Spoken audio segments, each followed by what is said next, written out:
Okay, Rabbi Sai, we need to get started. Guten Chodesh, everyone. We're on Daf Ches Amud Aleph, and we have some Agadata, and that will be followed by the continuation of our analysis of our Mishnah. We're on line 4, Kakaton Kagadol Tishma'un. So the Torah says that Moshe instructs all of the Dayanim that you have to judge small and large alike. So, Amar Reish Lakish, Sheyechaviv Alecha Din Shel Pruta Kedin Shel Meyamanim. What Moshe was communicating is that it doesn't matter how large the financial stakes are, right? Shlomi, you got to take a case, even if it's only for one pruta, and you have to. I have a lot of those, Rabbi. You have to deal with. You have to deal with it as important. You take your 30%. Right? As important as the $100,000 case or the $1 million case. So the Gemara says, "L'may hilchasa ilay mali iyune be umifsake pshita." So the Gemara says, like, what is the import of that message? If it's to tell me that a judge has to be faithful to examine it and to faithfully judge it, well, then that should be obvious. No one would think that you don't have to be accurate and fair in a small case. So ela la agdume. So the Gemara says the chiddush is that you might think that, let's say you have two cases on the docket that morning, and the first case is a really small claims, petty claims case, and then the second case is a really high-stakes, multi-million-dollar case.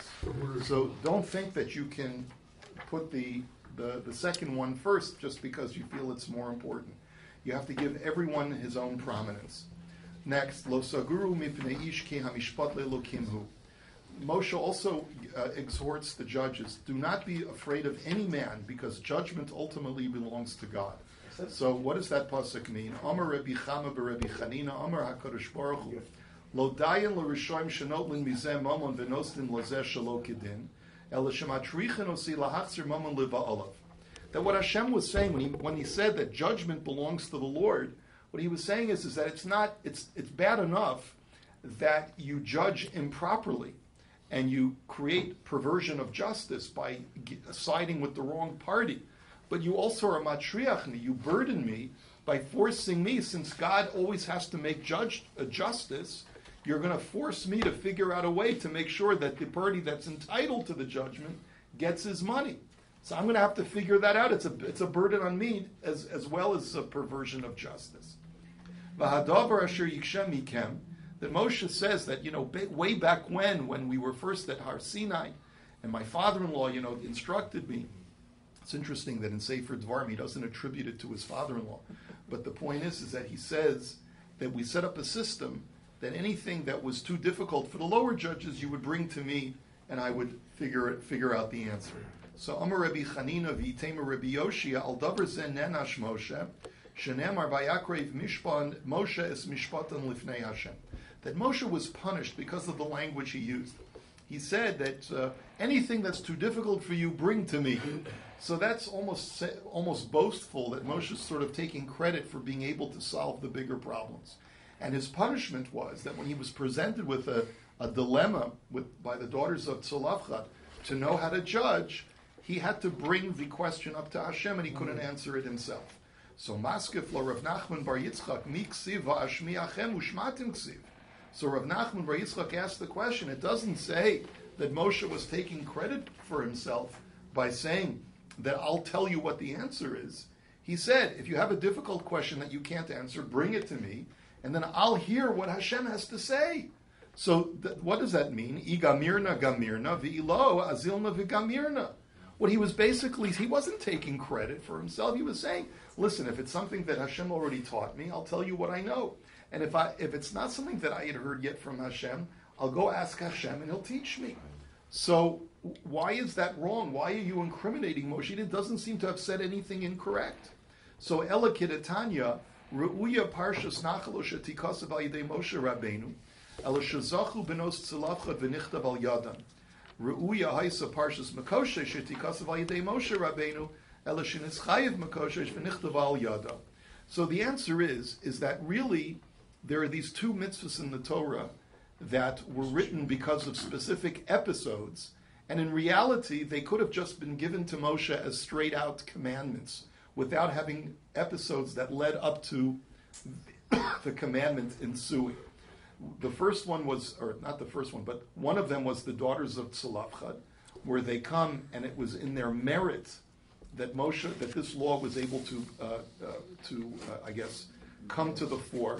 And it was also in the demerit of the Mekoshesh Eitzim, because of his evil act of being Mechalel Shabbos, that the punishment for a Mechalel Shabbos came to the fore, that you get death by stoning. So these two, really, Moshe could have just given them directly, but Hashem wanted the parties who caused these things to be brought to the fore to be identified.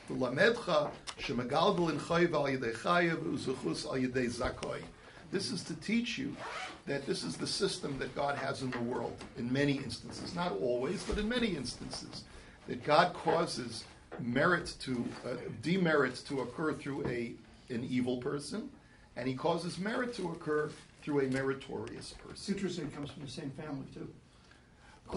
According to one version. Right. But according to that version, Tzalafchad wasn't such a bad guy. In other words, this Gemara portrays him as a bad guy.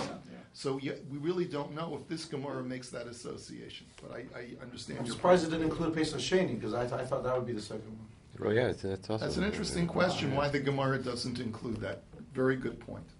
Ksiv va'atzaveh eshoftechem ba'esahi, u'chesiv va'atzaveh eschem ba'esahi. So there are two psukim that appear right adjacent to each other, that Moshe says, I commanded your judges at that time, and then it also says that I commanded you at that time, meaning you, the people. So it seems like Moshe is giving exhortation to both the judges and to the people. I can understand so that what he's telling the judges, which is you should judge fairly. But what is he telling the people? So Amar Rebbe Lazar, Amar Rebbe Simloi, Azara Litzibor Shetei Emas Dayan Aleihem, the Azara L'Dayan Sheyispol Esat Tzibor. It's a commandment to both parties. It's a commandment to the community that you have to tolerate your rabbinic leaders. What does it mean, tolerate them? Respect them, even when they're a pain in the neck. Say, okay, he's the Rav, we got to give him, he's a krankheit, doesn't know what he's talking about, but we'll listen to him anyway. That's one thing. And then it's also a commandment to the judges that you have to sheyispol esat tzibor, that you have to tolerate the congregation. In other words, even when they think that you're crazy and you don't know what you're talking about, and they complain and they kvetch, you still have to, and they cry, you have to be sensitive, and you have to attend to their needs, no matter how much they make your life miserable. So ad kama, how far does this go? So Amar Reb Chanan v'itema Rebbe Shabtai kasher yisa omen esayone. To the point like a wet nurse bears the suckling of a child.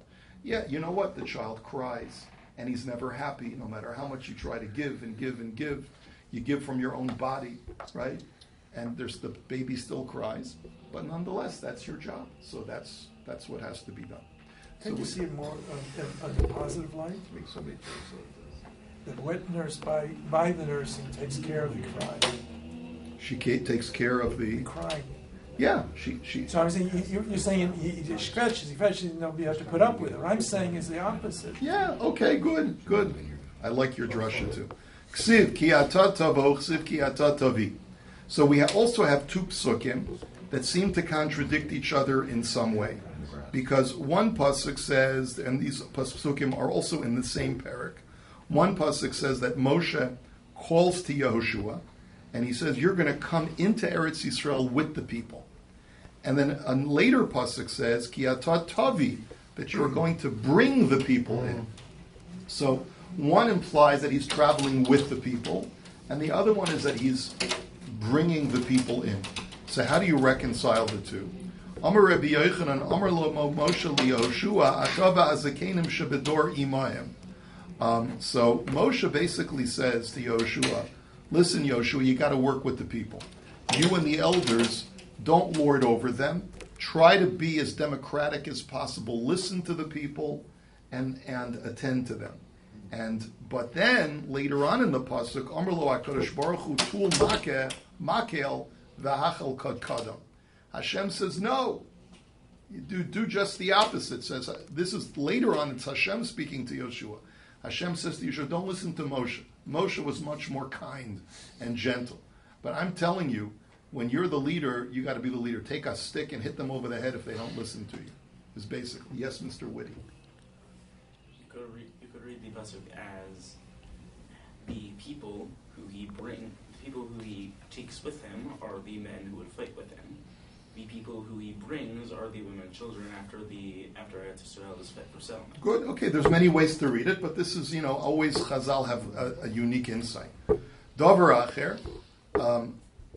I'm sorry. Dabor echad lador ve'en shnei daborim lador.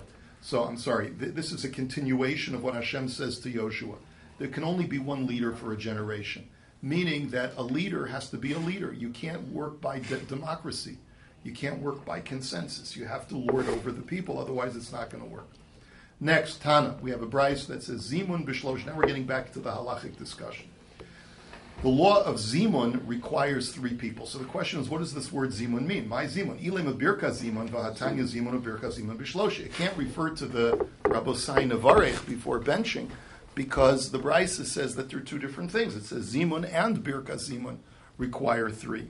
The chitem aprushe kamefaresh my Zimun birka Zimun v'hatanya Zimun b'shlosha birka Zimun b'shlosha. Maybe you'll tell me that brayso means that it's really one thing, the word Zimun, and it's saying Zimun, and what is Zimun, i.e. the blessing before benching, requires three people. That can't be.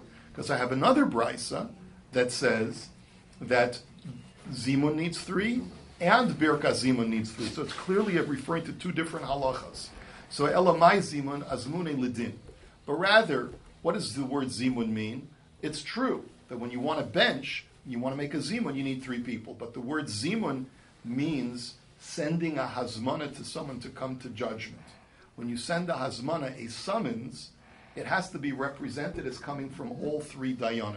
You can't say Rabbi X summons you to a din Torah. It's got to be signed by all three dayanim, or if it's an oral summons, the shliach of the beit-din has to mention the names of all three of the rabbis. Kihada Omar Rava Hani Beitlasa Dayani Diyasi Vazo Shlicha Devedina VaOmar Mipuma Dechad Lo Omar Klum Ad Omar Mishmei Dekulhu. As Rava said, that when a person gets a summons from a shliach beit-din, if he mentions only one rabbi's name, it's not to be reckoned with halachically. It's only a legal summons when it has the name of all three rabbis attached to the summons. They don't know who the other rabbis are, because you have to provide a rabbi, no? No, you're thinking of a zabla. We're talking about a fixed beit-din. We'll get to the law of zabla later. This is a fixed beit-din where it's a beit-din that's known in the city. But hani mili below yoma dedina, will be yoma dedina less lanba. But that's only true if the summons is being issued on a day that's other than Monday and Thursday. But if it's on Monday and Thursday where the beit-din is convening, then if the shliach beit-din comes to me on Monday or Thursday, it's implicit that he's representing the entire beit-din. And therefore, even if he mentions no rabbi or just one rabbi's name, then that is sufficient. You can just say the beit-din of Rabbi so and so has summoned you to judgment. Okay, tashlume kefil chule. The Mishnah had said that the laws of kefil require a tribunal.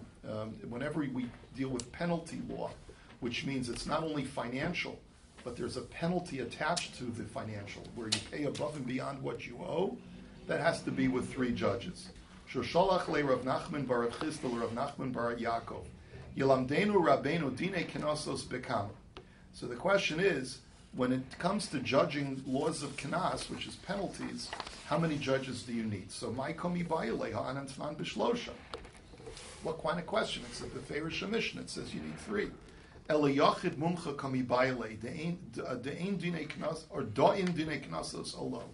The question is that previously in the last daf of the Gemara we learned that a mumche, a person who's an expert judge, can judge financial cases even as a solitary judge. Does that apply to the laws of penalty or not? So Amar lei tenisua. Well, here's another proof. Tashlume kefil v'tashlume arba v'chamisha b'shlosha. The Mishnah says that laws of kefil and paying 4 and 5 for the case of theft requires three judges. So my shlosha, ilay mishlosha hedjotos, Amar avua de'avuch mishmei derava filu asara ve'hein hedjotos psulum dine knasa. So they can't refer to three non-expert judges because your grandfather was quoted as saying in the name of Rav that any knas case requires experts. Non-experts cannot award penalties to a litigant.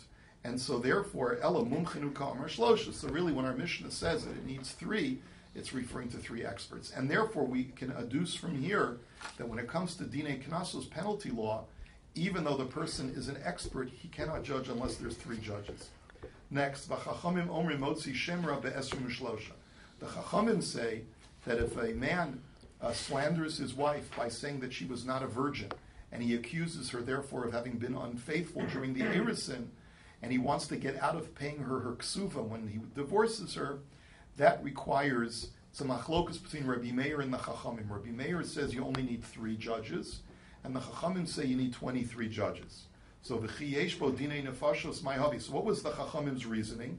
Because they said that there's potentially a capital hearing here. It's not just a civil hearing, it's potentially a criminal case, which involves the death penalty. Why? Because even though the husband is not claiming put her to death, but he's claiming I don't want to have to pay her the ksuva.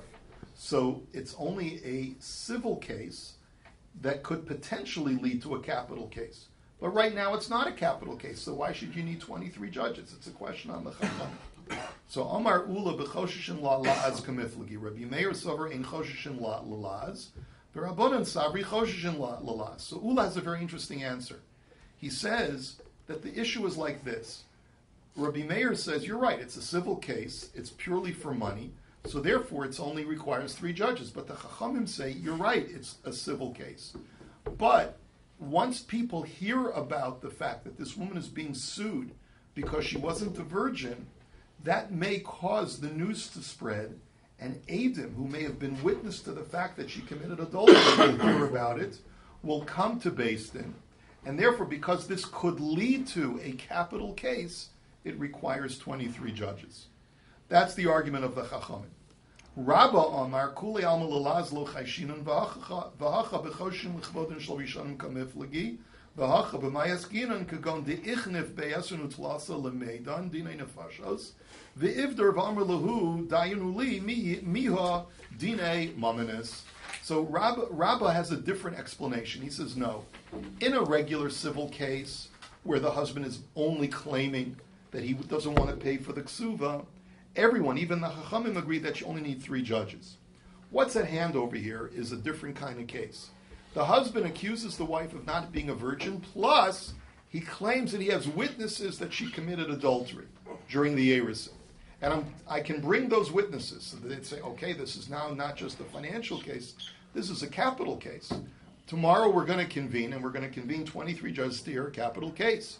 The guy comes to the Din Torah, the 23 judges are there convening, and I say, okay, bring your witnesses. I says, oh, I'm sorry, I can't find them. But I still have a claim that she wasn't a basula, and therefore I don't have to pay the ksula. So now it's been reduced from a capital hearing to a civil hearing, to a financial hearing. And the question is like this. When you are now at that juncture where the 23 judges are already convened, is it okay to dismiss 20 out of those 23 judges and reduce it to a regular civil hearing? That's the machlokas. So Rabbi Meir says, sure, no problem, just dismiss 20. They got other things to do, right? So dismiss them and let them go on to their daily activities. But the Chachamim say no.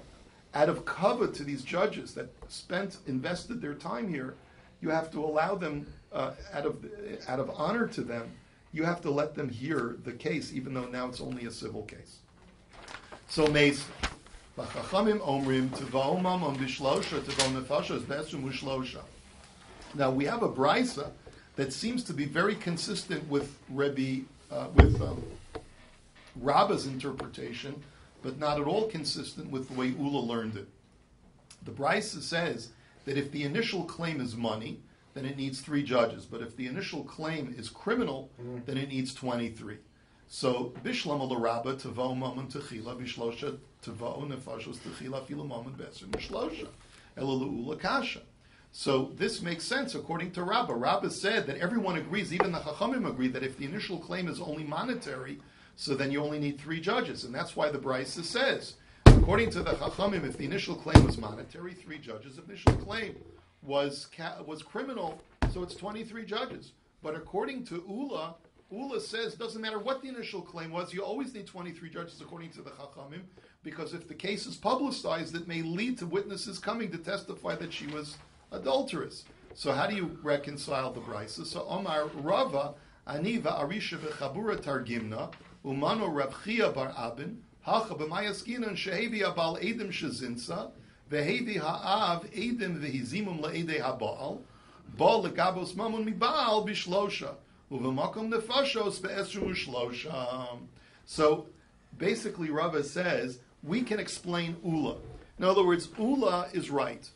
They're really in a situation where the initial claim is that my wife was not a Basula, and I want to claim a ksuba against her. There the Chachamim hold that you need 23. But that's not what the Bryce is referring to. The Bryce is talking about a case where a husband came the day after the wedding, and he comes with a claim that my wife was mizana. And he says, and tomorrow I'm going to bring the witnesses, and I want 23 judges.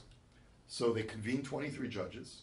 The husband brings witnesses, and then the father of the bride brings witnesses to show that these original witnesses were liars. They're edim-witnesses. So now the husband's whole case is destroyed. And not only that, the whole case is destroyed. He can't make any monetary claims because basically he's been proven to be a liar.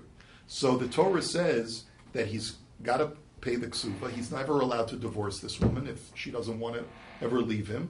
Plus, what is the Torah's penalty on this man? He has to pay 100 shekels to the father of the bride. The monetary case now, which is what this Bryce is referring to, is that when the father, after proving that the new husband is a liar and was bringing false witnesses, how many judges are necessary now to hear the father's claim against the Baal, against the husband? So since now the father's claim is purely monetary, that I need to get those 100 shekels from you, that's where the Chachamim agree that you only need 3 at that point. You can send the entire 23 judges home, just keep 3 or 20 out of the 23, and you can convene a whole new case. And here, like Rashi says, it's not a question of disrespect to the judges, because this is a whole new case. It's not like the previous situation where it's the case, the original hearing was for 23, and now they're reducing it now to 3 because it's now purely financial, whereas before it was capital. There it was the same case. It was the same accusation against the woman. But here the accusation against the woman has been thrown out of court entirely, and now it's a whole new case where the defendant is the husband, not the woman. So there it's no disrespect to the Dayanim to send them home, because it's a totally different hearing with different litigants. Okay. Why would it be in the father-in-law's interest to get 100 shekels out of his son-in-law? It affects his wife, his daughter, even. What do you mean? First of all, society is very different back then. But the point is that the point is that this is a humiliation on the family. I understand that. You want to clear her the name. family. I understand. It's like sota. This is blood money. You got to clear our name. It just comes out of his own daughter's pocket, so to speak. You're saying society was different then? No, it's not coming out. It's not coming out. He's got to stay married to her. He still owes her the ksuva. Plus, he's got to pay more money. They're staying married. That's only if she wants to stay married. Okay, if they break up, I get it. Take the 100 checks and run. But if they stay together, still doesn't help taking 100 checks from your son. The father's got 5 other daughters he's got to marry off, and he's beschmutzed our whole family. You understand? Yeah, also, he's only required to give her mozon. He doesn't have to give her more money than that. The money's not necessarily coming to her.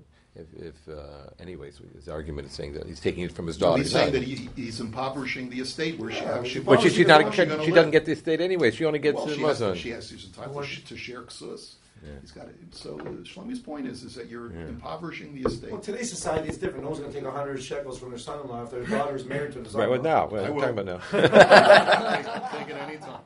Okay. Anyway, next. Abaya Omar. Abaya says, "Dukule alma chayshin lalaz umishum kvodem shel nasham."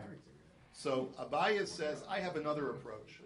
This is not about the issue of worrying about, in a regular situation, the Chachamim agree that you would need 23 judges, right?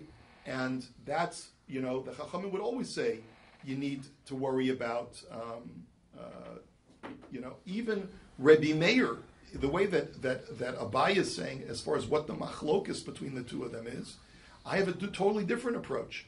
Both Rabbi Meir and the Chachamim agree that in a regular case where he claims that there was no besulim, she's not a virgin, and therefore I don't want to pay her the ksuva, you immediately convene 23 judges.